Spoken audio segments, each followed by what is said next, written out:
Hello guys, स्वागत में है मेरा यूट्यूब चैनल पे। आज आपके लिए एक बहुत बड़ी खुशखबरी है कि जो एनटीए का डीजी होता है, उन्होंने एक इंटरव्यू दिया था आज तक चैनल में। उस इंटरव्यू में उन्होंने बहुत सारी बातों को रिवील किया है। चलिए मैं आप लोगों को वो वाला इंटरव्यू दिखा देता हूँ। कुछ बच्चे एक सेंटर से उनको ज़्यादा मार्क्स मिल गए, टॉप कर गए और इनको ज़्यादा ऐसा लग रहा था कि ये डिस्प्रपोर्शनेट मतलब आउट ऑफ प्रोपोर्शन मीडिया में या स्टूडेंट कम्युनिटी में जा रहा था ये इशू। 1600 या उनके लिए एग्ज़ाम भी करा सकते हैं और जो कोई रिकमेंडेशंस होगी उसको भी अडॉप्ट कर सकते हैं। हमारे साथ सुबोध कुमार जी हैं जो एनटीए के डीजी हैं। आज उन्होंने प्रेस कॉन्फ्रेंस करके बहुत चीज़ों का क्लैरिफिकेशन भी दिया है नीट एग्जामिनेशंस के ऊपर। सर, छात्रों की क्लैरिटी के लिए ये जो सवाल है बार बार पूछा जा रहा है कि ग्रेस मार्क्स जो दिए थे उसका फॉर्मूलेशन क्या था, अगर आप हमें समझा पाए बहुत सरल भाषा में कि फॉर्मूला क्या आपने यूज़ किया, क्योंकि हर बच्चे को अलग अलग ग्रेस मार्क्स दिए जा रहे हैं।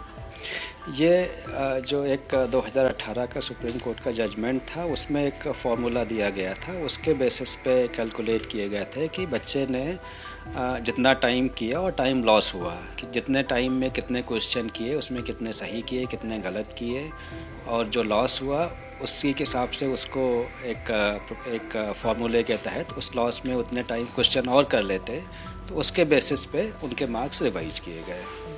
तो सर, जैसे आप बता रहे हैं कि सिर्फ 1600 यानी कि 1600 बच्चों के साथ जो है ये इशू आ रहा है 6 सेंटर्स में, उसका संज्ञान आप ले चुके हैं। और कमिटी जो गठित की है सर, उसमें कौन कौन है और कमिटी अभी क्या क्या देखने वाली है आगे सर? इसमें जो इशू यही था कि जो अभी जो कंसर्न्स आ रहे थे कि कुछ बच्चे एक सेंटर से उनको ज़्यादा मार्क्स मिल गए, टॉप कर गए और इनको ज़्यादा ऐसा लग रहा था कि ये डिस्प्रपोर्शनेट मतलब आउट ऑफ प्रोपोर्शन मीडिया में या स्टूडेंट कम्युनिटी में जा रहा था ये इशू।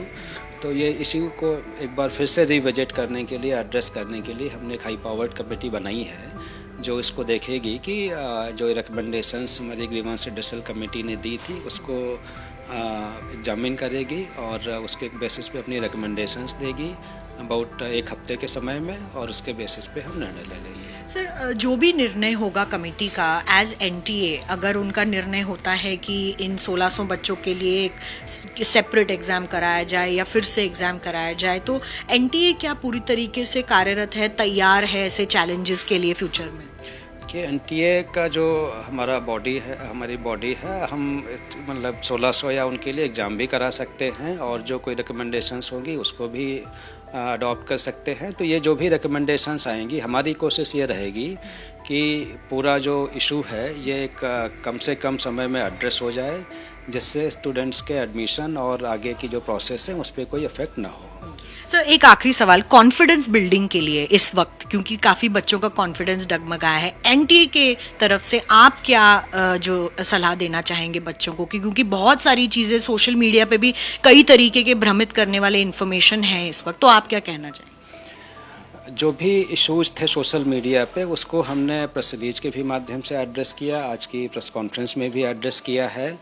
और एक ये जो इशू आ रहा था कि कुछ कैंडिडेट्स को मतलब टॉप कर गए या ज़्यादा मार्क्स मिल गए, इस तरीके का जो फॉर्मूला है तो उसको एक बार फिर से रिविजिट करेंगे, इतना इशू है जिस जो कमेटी है वो रिविजिट कर रही है। और जिससे 1600 जो कैंडिडेट्स का इशू है उनका भी, जिनका टाइम लॉस हुआ है, उनको भी कोई डिसएडवांटेज नहीं हो, और जो 23 लाख बच्चे हैं they should also not think कि कोई मतलब उनका भी कोई रिजल्ट पे वो डिस्प्रपोर्शनेट या कोई उस पर फ़र्क पड़ रहा है। और उन्होंने इतना सारा बात रिवील किया है तो आप लोग सुन ही चुके होंगे।